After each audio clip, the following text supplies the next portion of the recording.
you don't update your will after a divorce, all you're doing is creating a real confusing situation if you were to pass away. If your spouse was being gifted things or given things, or your spouse was the beneficiary, they're automatically going to be removed as beneficiary. But then there might be people who contest the will. So just go ahead and upgrade everything.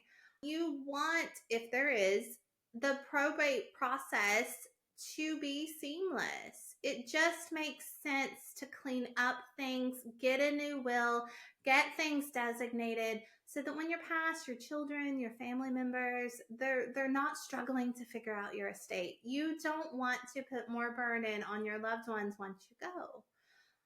Spend a little bit extra, take care of those documents, and get things clarified for everybody. One thing people ask, I don't know how to answer it and make sure that I'm legal eagle, but a lot of people with custody agreements think they can leave their children to someone, and you can't.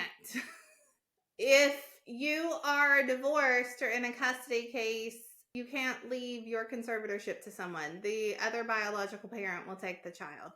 Can I try to talk about that or answer that a couple times? And then if I feel uncomfortable about it or that I'm not being legal eagle about it, I'll tell y'all not to use it. But let's see if I can come up with something.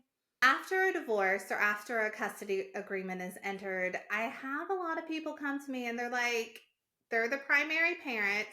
And if something happens to them, they want to be able to leave their conservatorship or their custody or their possession of their child to an heir, to a family member, sister, grandma, something.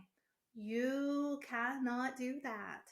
The other biological parent's rights will supersede what you put in a will. Could something like that be used persuasively to maybe fight for custody?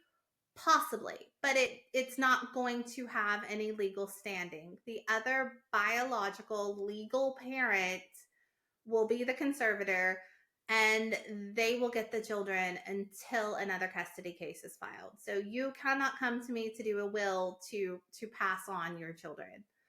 There'll have to be a new custody case. And this is something really hard to talk about. So if you wanted to do a consult or go into detail, I'd more than love to do that.